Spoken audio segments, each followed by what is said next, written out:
Huh? Yeah, this is it. That's 1280. Thanks.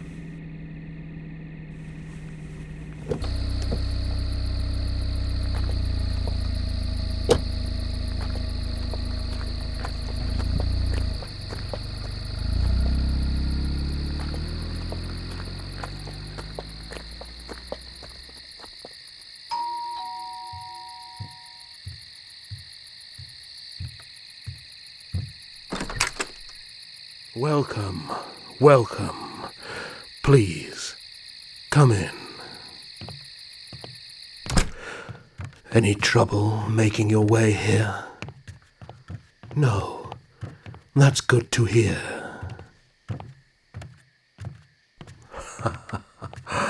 A mansion fitting for a count.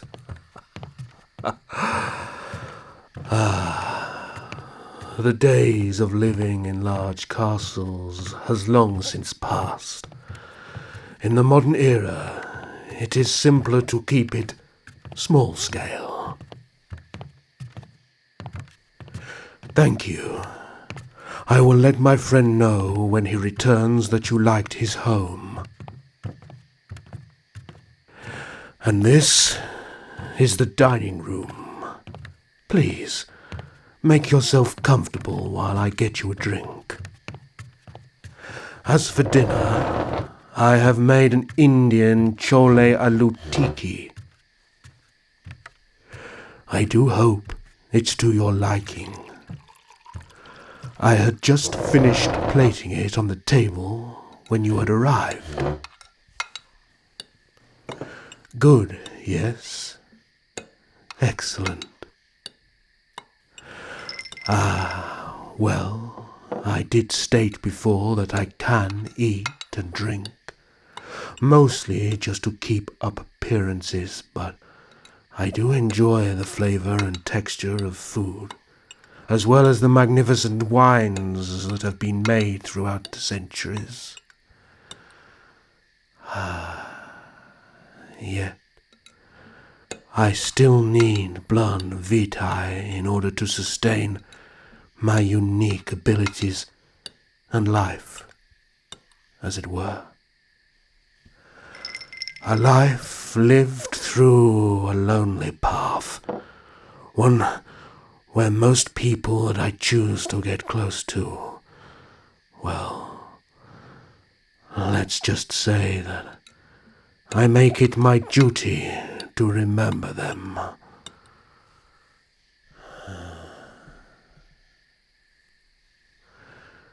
Thank you. Everyone loses someone, and it is up to us to keep holding on to the memory of them.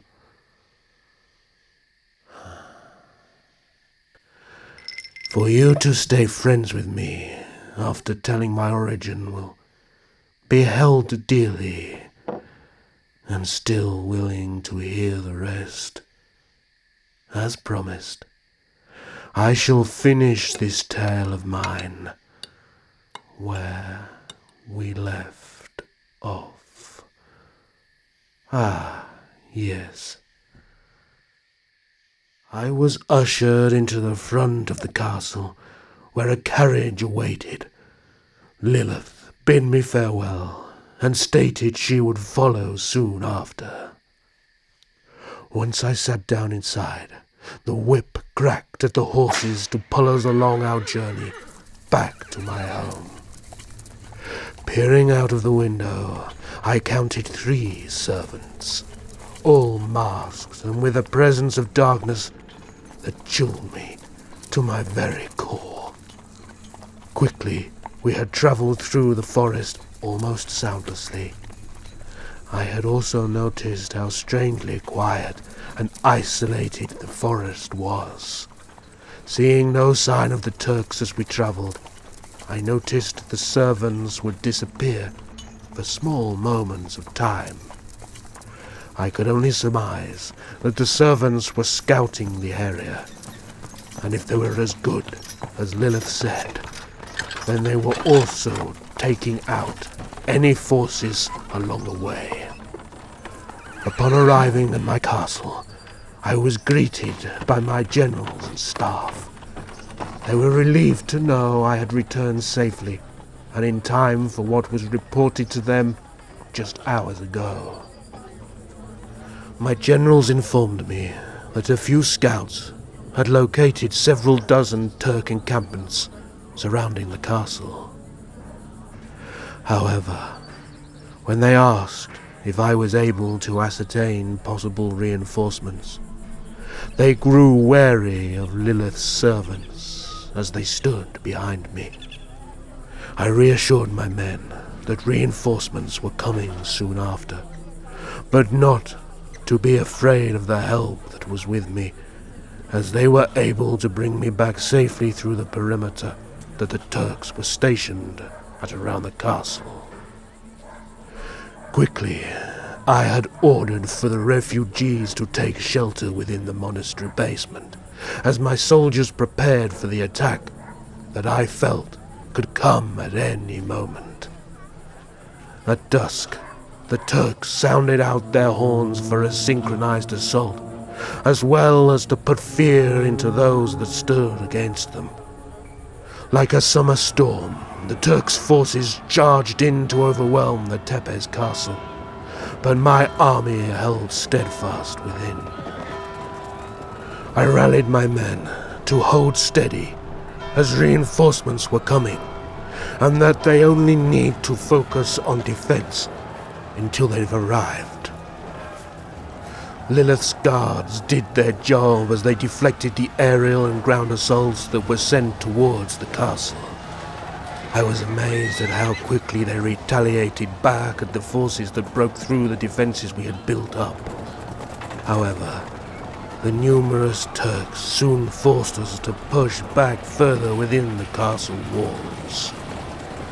At that moment, I ordered any soldiers to cover the monastery, while myself and my generals led a focused attack to close off the bridge to the castle gates that the Turks had managed to open. Quickly, I charged through, making my way to the gate tower and cut through the ropes, keeping the gates open. My generals kept the forces back as hard as they could, but it was like watching the battle move in slow motion. Turk soldiers managed to destroy the gates and clashed against my soldiers like waves on a beach.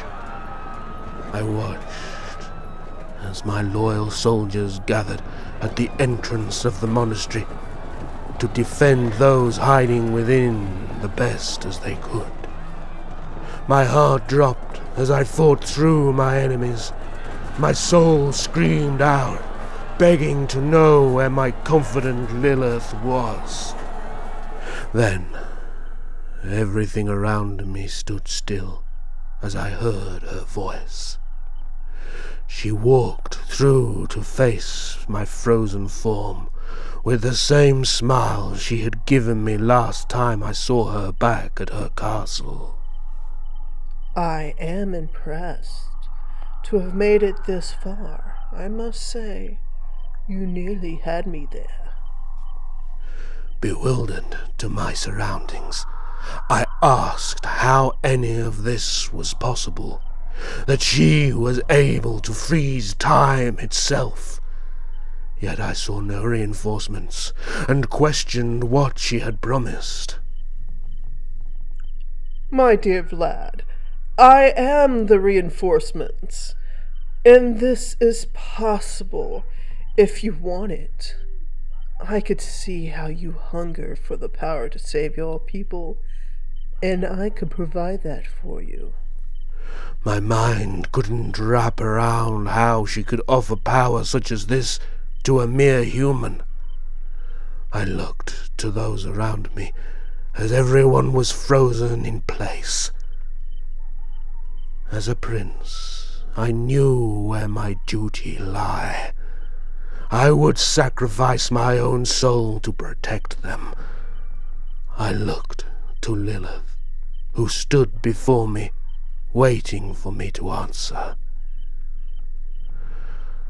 What must I do?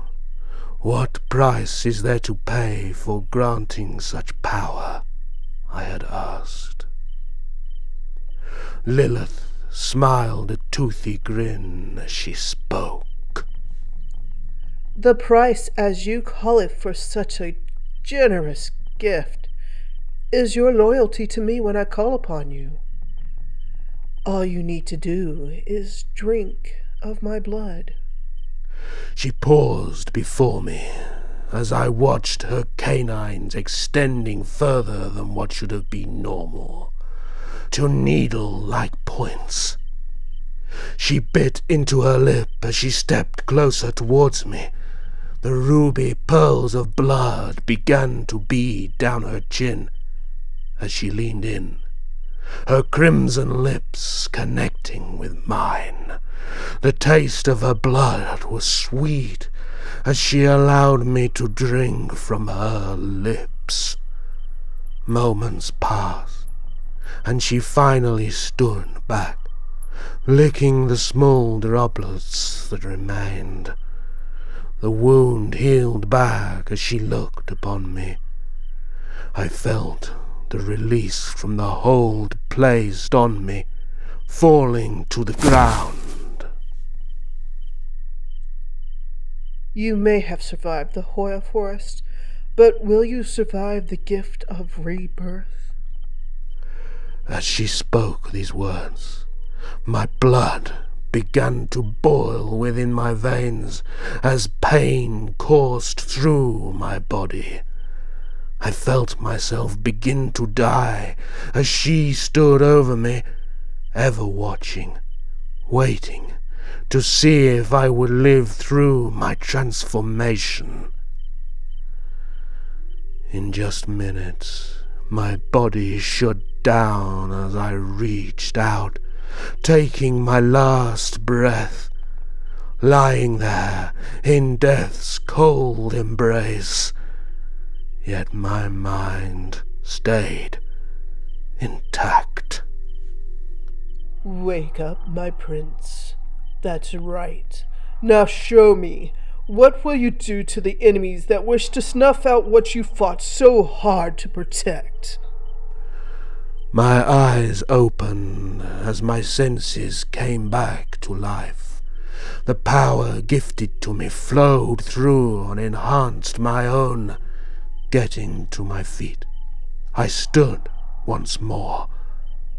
Looking to all those around me, I could hear the slowed down heartbeats of all that were there, each beat drawing forth an insatiable hunger to rip my enemies apart.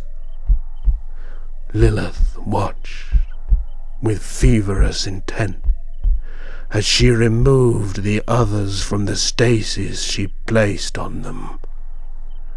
Before they could react to what had happened, I charged forward. Swords in both hands, I swiftly cut through my enemies. Quickly, I used my newfound powers to tear through the Turk forces and made my way to my soldiers holding the line at the monastery. At first, they reeled back from seeing the monstrous strength that I held. But with the Turks still coming strong, I refocused their attention towards the attacking forces. Lilith dealt with anyone foolish enough to come close to her, ripping their bodies. Their blood showered around her.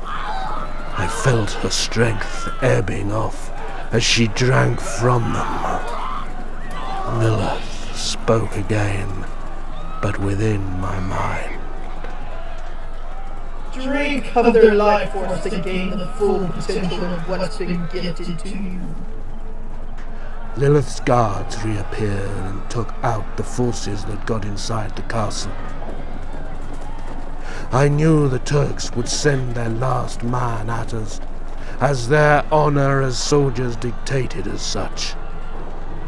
So I told my men to stand ground as I charged forth with Lilith and her servants into the battle that was let loose against my homestead. It felt like only mere minutes passed as we tore through the enemy.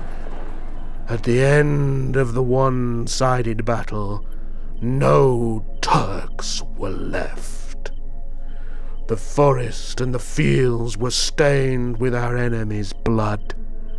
Never had I felt more alive than I was at that moment. Lilith and her servants were long gone as I stood atop the corpses.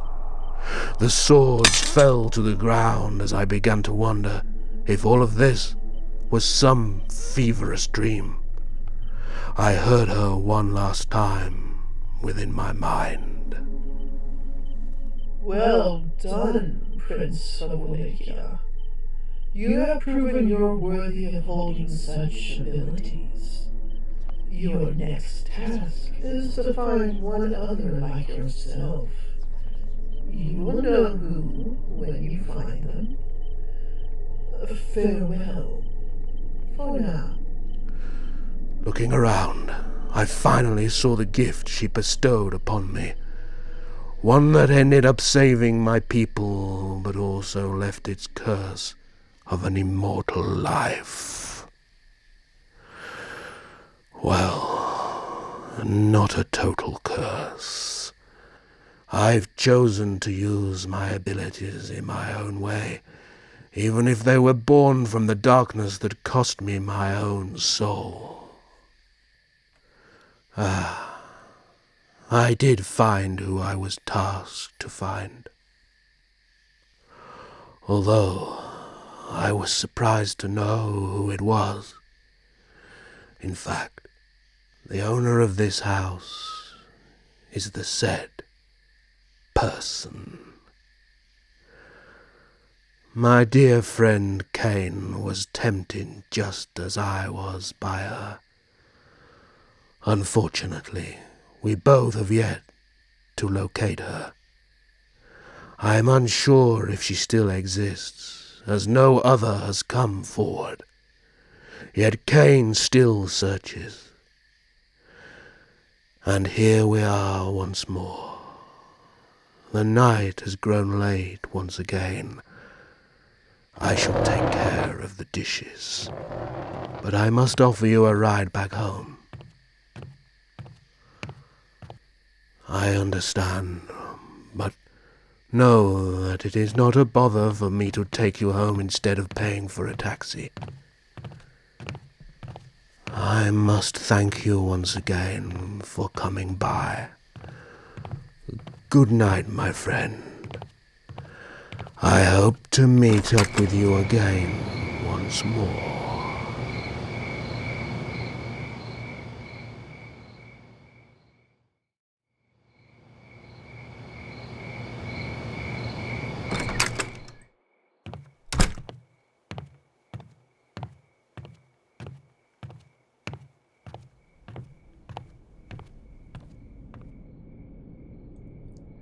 Fascinating that Vlad has taken a fancy to you.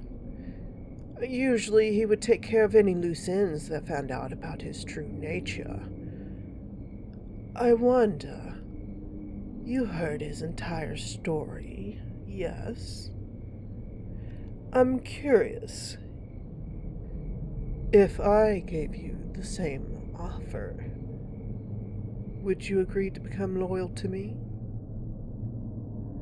Or would you, like so many others before you, end up disappearing permanently?